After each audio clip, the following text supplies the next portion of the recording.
Hi, folks. Democrats are having one of those weeks where their reflection in the mirror starts arguing back at them. I mean, you ever notice how they're all about unity until someone disagrees? Then suddenly, you're a fascist just for liking the American flag. Case in point, AOC just went on CNN to say calling people un-American is, well, un-American. Then later she logged on to Twitter and declared the Trump administration was un-American.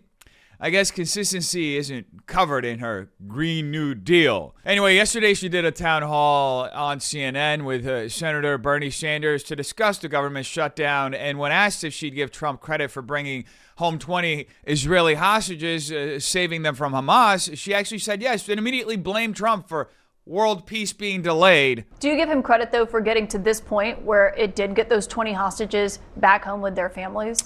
In this particular development, yes, but we also know that President Trump was an obstacle to peace previously as well. What a terrific example of Democrat cognitive dissonance. AOC gives Trump credit for freeing 20 Israeli hostages, then immediately insists he was somehow an obstacle to peace between Israel and Hamas. No evidence, no logic, just a reflexive need to undercut anything that contradicts the Democrat moral monopoly. This is what happens when politics becomes a religion, folks. Facts don't matter, only heresy and virtue signaling. Trump's foreign policy record, whether people like him or not, speaks for itself. The Abraham Accords, the Tente between Armenia and Azerbaijan, new peace initiatives all throughout Africa, and now the de-escalation of the Israel-Hamas conflict, all achieved without starting a single new war. Meanwhile, the same establishment that cheered Obama's drone campaigns and Hillary's Libyan intervention wants you to believe they're the party of peace. What AOC's comment really exposes is a cultural rot, a political class so addicted to moral posturing that they can't acknowledge results even when lives are saved. It's not about peace for Democrats, it's about control. It's about narrative, and it's about maintaining the illusion that the Democrats still hold the moral high ground, even as the evidence collapses beneath them. Can I ask you on this to follow up? Because you said that it is federal law that people, undocumented immigrants, can't get Medicare, Medicaid, the Obamacare subsidies. Do you believe that should be the law, though? Or do you think undocumented immigrants should have access to federally funded health care? I believe personally that health care is a human right. I believe that every person should be able to go to the doctor. But I believe that right now, federal law is the federal law. And that absolutely, that U.S. citizens and people who pay into our programs deserve to be covered by these programs. And I mean, once again, I do believe that the federal laws that we have on the books are appropriate and are the right ones to do. Do you believe that should be changed? Pardon? If you could choose, do you believe that the federal law should be changed? I believe in a single-payer healthcare system where if you go in and you need a doctor, you can get the medical attention that you need. That is some terrific politicking from AOC. She basically said, I have a stance, but I'm not going to stand for it. It's a kind of moral gymnastics you only see when a politician knows the truth is unpopular. She starts by claiming health care is a human right, but the second Caitlin Collins presses her on whether illegal immigrants should get taxpayer-funded health care, she folds, hiding behind, well, federal law, blah, blah. Why? Because taking a clear stance would cost her moderates. And Democrats already watched their universal health care dreams crash and burn after the disaster of the Affordable Care Act. Everyone knows a single-payer system is impossible in a country already $35 trillion in debt and running a $1 trillion annual deficit. And I say this as someone who once bought into Obama's promise of affordable health care. I was in college working a retail job hoping Obamacare would make coverage accessible. Instead, my quote jumped from $250 a month to over $800. And when I couldn't afford it, I got slapped with a $200 fine every year for being too poor to afford it. That's what universal care looks like under Democrats. Mandated misery. Obama's plan didn't expand access. It weaponized the insurance market and made everything more expensive. And now AOC's generation of Democrats wants to double down on the same failed logic. Only this time, not just for citizens, but for everyone, legal or not in this country. This is the ideological rot of the modern Democrat movement. Utopia slogans, masking economic suicide, all sold to you as compassion. But are you saying that Senator Schumer should not be worried about a primary challenge from you? I mean, all right. No. Let me jump in on this one. This is what we're talking about. That's exactly what we're talking about. This is what we're talking about. You have a country that is falling apart. You had a House housing crisis, a healthcare crisis, an education crisis, massive income and wealth inequality, a corrupt campaign finance system, and the media says, "Oh, you're going to run. What are you going to run for?" Nobody cares. She'll run more towards Nobody cares. It's the House Speaker and President Trump and the Vice President saying it. Right. Pardon? Well, of course, they're saying it to deflect attention away from the real issues. Exactly. And here, let me tell you what the real issue is. Let's see if CNN talks about it. We're living in the richest country in the history of the world, right? All right, you tell me why we're the only nation not to guarantee health care to all people, the only nation not to guarantee paid family and medical leave, why we have a $7.25 an hour minimum wage, why we have 800,000 people sleeping out on the street, why we have a president who denies the reality of climate change, why we have oligarchs on top who have more and more power every day. Let's talk about that issue. I have an answer to every single one of Bernie's questions, and that answer is Democrats. Every crisis that Bernie listed, from healthcare to housing to inequality, is the direct result of decades of Democrat overreach and failed central planning. You take Democrats out of the equation, and what you have is a small, functional government and prosperity for all Americans. America became the richest nation on earth because it was founded on a simple principle, folks. Government exists to protect your God-given liberties, not to replace them. For generations, our moral and social framework came from families, churches, and communities, not elected and unelected bureaucrats. That's what made America stable and great. But Democrats totally destroyed that order and are seeking to pummel it to the ground. They taught people to look to Washington instead of their neighbors, to blame capitalism instead of their corruption. The truth is, government cannot solve problems. It just creates them. You're not going to legislate the end of poverty or inequality. You empower free people and free markets to innovate their way out. Think about it, folks. We have 535 members of Congress, 100 senators, 9 Supreme Court justices, and 1 president. A total of 645 people trying to outthink 330 million Americans. And you know what, folks? I'll take American ingenuity over political arrogance any day of the week and year. The free market built the iPhone and gave the world a modern miracle of innovation, not a congressional committee. The Democrat delusion is that the state can replace the individual, but history and every broken socialist experiment shows the opposite.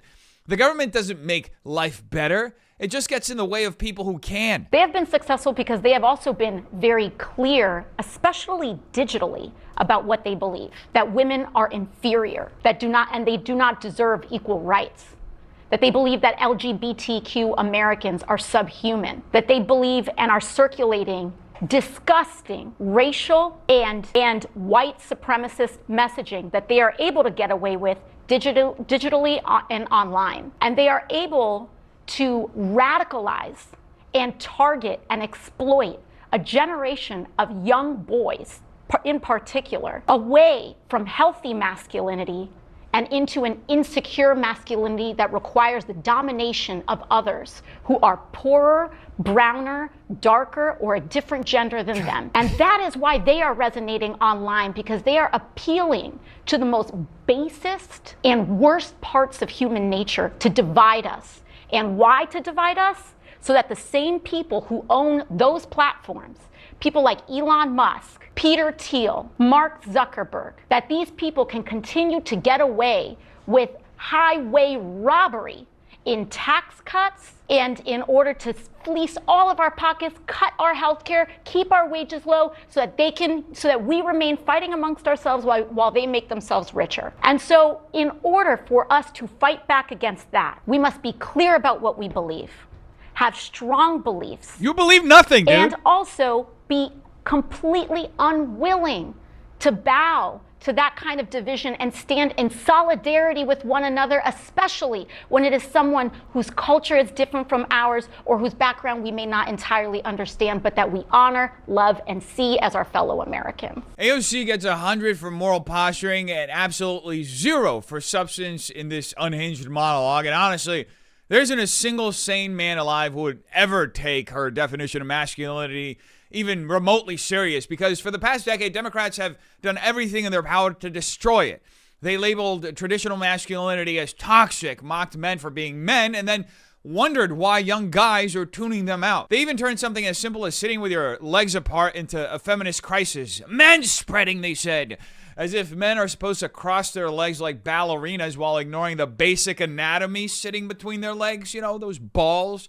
This constant ridicule of male nature isn't accidental, it's ideological. Democrats have spent decades trying to dismantle masculinity because it's the last pillar standing between the state and the family. If you erase the role of men, fathers, protectors, providers, you can weaken the family unit, which has always been the Democrats' biggest obstacle to centralized control. That's why you see mothers proudly raising their sons genderless. And why statistically it's overwhelmingly young boys, not girls, being pushed toward gender transitions. It's by design. Take away identity, take away confidence, and you take away resistance. And AOC's attack on insecure masculinity is just the updated language of Marxism wrapped in pop feminist buzzwords. What she doesn't get is that young men aren't being radicalized. They're responding to a culture that hates them. Even liberal men are starting to walk away from this nonsense. And though many stay quiet, I can tell you they're voting differently. Because no self-respecting man is going to take life advice from a politician who's never built a family, run a business, or led anything outside of a bar.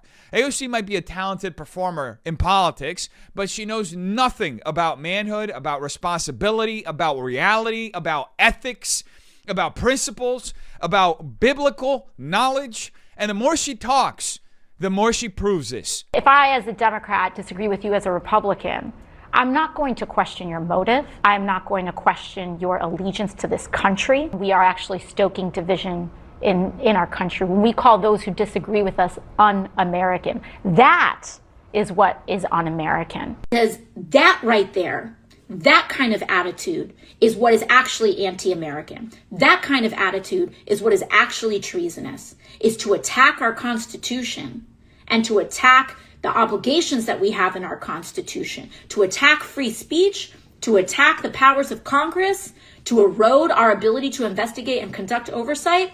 That is what is un-American. And this administration and Kristi Noem spits on the American flag every time she does that nonsense. Western Lensman put that little masterpiece together, and honestly, he didn't even have to dig deep to prove that point. AOC exposes herself in real time in her original statement. She declares it's anti-American to call something anti-American and then immediately calls something anti-American. That's Olympic level cognitive dissonance right there. It's actually insane that someone can within a half second admonish people for labeling others un-American and then do the exact same thing in the same breath. It's not just hypocrisy. It's a mental feedback loop powered by moral narcissism. And when you see the follow-up clip of her raging on her live stream, it takes on a whole new dimension. She looks furious. She looks unhinged, like she's broadcasting straight from another universe. Is that why AOC Instagram Lives are now? Just public therapy sessions masquerading as politics? It's wild, but it's also revealing. This is what happens when politics becomes a form of emotional self-expression instead of reasoned leadership. The Democrats' constant moral posturing has turned into a kind of performance art that's loud, self-righteous, and completely detached from reality.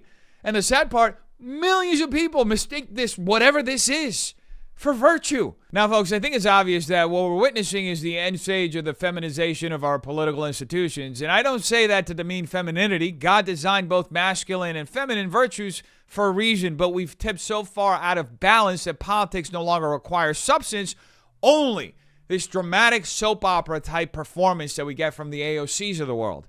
This is exactly where Marxism thrives under emotional politics. It feeds on feelings over facts, guilt over grit, and empathy without any sort of accountability.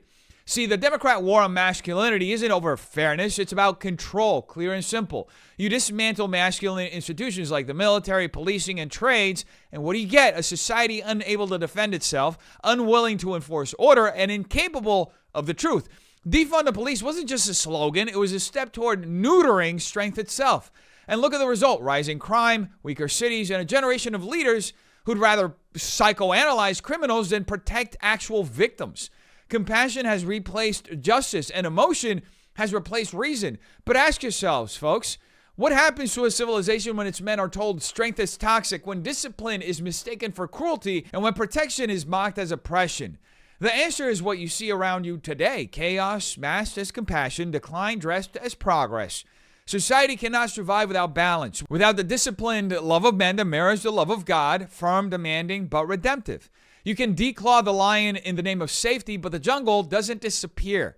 So maybe the real question, folks, is this. How much longer can a nation built on courage and conviction survive when its institutions are run by people afraid to offend, afraid to lead, and afraid to stand like men? You tell me what you think in the comments down below. Hope you have a terrific day.